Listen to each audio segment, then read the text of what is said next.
Let's go to Teresa, who's on the line in Buffalo, New York. Teresa, you're on the Ken Coleman Show. Hi, Ken. How are you? I'm so living the excited dream. to talk to you today. Well, it's good Yay! to talk to you. How can I help? Thank you. Well, I just wanted to tell you I'm getting so close to my sweet spot. Things are working out. I used your proximity principle, and I start my new position in 2 weeks. What? That's amazing. Super happy. Yep. Oh, my goodness. She's ready, folks. She's got her stepping shoes on. You know what? We need some stepping shoes. We got to create, you got running shoes, you got walking shoes, you got dress shoes, you got beach shoes.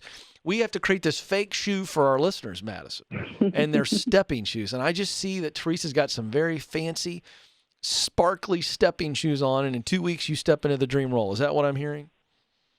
It is. It's definitely closer to my sweet spot. It's where my strengths lie. What is it? Tell me the role. So I am going to be doing, I'm a nurse, and I'm going to be doing case management, which I've done this position before. But you know what, Ken? I got to be honest. I'm in the right. It's got to be the right environment, Yep. and that was really holding me back, and the fear, of course, too. But once I had that interview, man, it was just it validated. It validated where I need to be, and I was just so excited. And I've been listening to you every day and taking all your tips, and really just sinking in because I knew I had to make that change soon. It.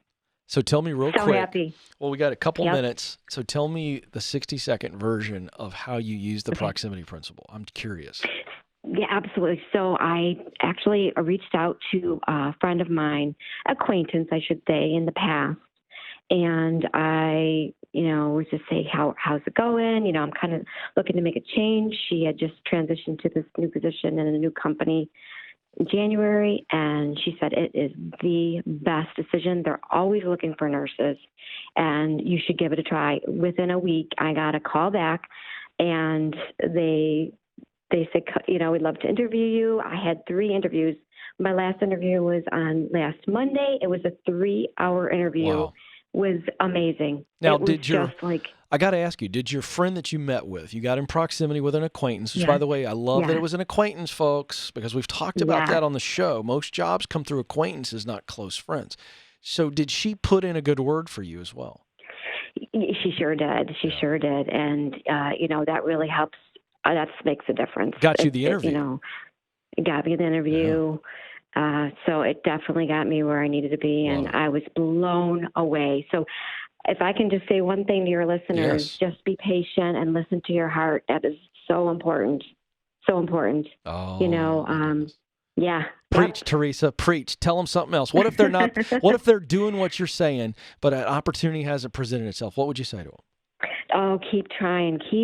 Just keep doing your homework. Keep looking at different companies that you hear of that are good. Top 10 companies in your zip code or whatever. Really just try to branch it out a little bit and network. And I know networking is huge. Just reaching out to people that maybe in the past that you've had an acquaintance. Yeah. I think it's huge. And, I knew I had to make the change, but I didn't know where to start. And just listening to you and your callers and I'm like, man, that's me, and, yeah. Teresa, so thank you. Love your book. Thank you. Well, thank you for buying the book, and I hope to meet you in the future and give you a big high five. Teresa, you inspired a bunch of people just now. Teresa preaching from the proximity principle because she lived it. I love that.